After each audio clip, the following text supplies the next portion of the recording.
Well, Yemen has become seen as a nascent failed state due to its political, military, social, economic crisis in the country. What happened is, after the failed attempt by the Nigerian to blow the Detroit plane, the attention of the world came to Yemen with this proposal by Gordon Brown and Obama to have this conference in Yemen. I think that this conference in London about Yemen that is taking place today could be a positive step if it focuses and goes beyond the narrow focus on Al-Qaeda. Because Al-Qaeda is not the primary threat to Yemeni stability and security. The internal threat to security and stability are the war with the Houthis in the north, and the suppression of the secessionists or separatists in the south. These are the real problems. If the conference today in London pressures the President Ali Abdullah Saleh and the Yemeni government to start negotiating for peace, to share power with the Houthis, and to find solutions and negotiation with the southerners, the separatists, then I think that will be a very good step towards political reform.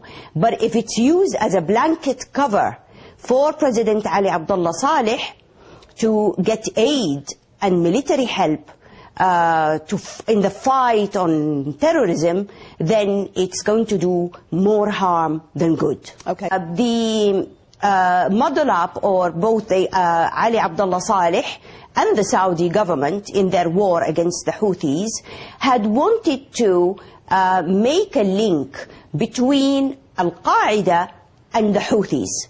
Now we know that the two are opposed ideologically, militarily, strategically, politically. They are opposed to each other.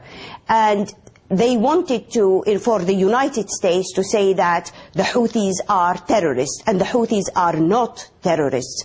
So there are many issues that have to be clarified in order to have more help and helping Yemen towards stability. What about that, Professor Salem? I mean, this conflict, it is said that now it's countering Al-Qaeda. Now, the war on terror has been taking place for over 8 years.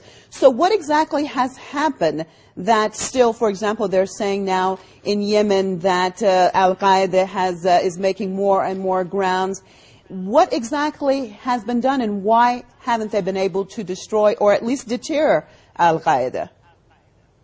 Because Al-Qaeda, I mean, are really involved in Yemen since a few years, and not since long time, let's say. But this is not a real issue right now. The real issue is to find a connection between, if there is connection, to the Americans, they're saying, between Houthis and the Al-Qaeda. I can't see any connection here. They're trying to, pinpoint through the public image or internationally that the Houthis could be related to Al-Qaeda, so we need to destroy them either by air force or by tanks or by bombardments through air ground, or ground missiles like by the Yemeni army. Why do you think they're trying to connect it? Dr. Yamani has said obviously they're different ideologically in any way. So why do you think that Washington is trying to connect? May I clarify, because the Houthis, yes, let me tell you why. Because the Houthis are related to the Iranians, supposedly, to some Gulf states in the Gulf, and to the American intelligence. So the Iranians are being, or the Houthis are being supported by the Iranians, supposedly, vis-a-vis. And hence, so Al-Qaeda is really connected as Muslim terrorists or Islamic terrorists, being seen by the American agenda or the American foreign policy making. I would like to intervene. Vis-a-vis, a crisscross section, with the Houthi situation inside Yemen, I'm saying here.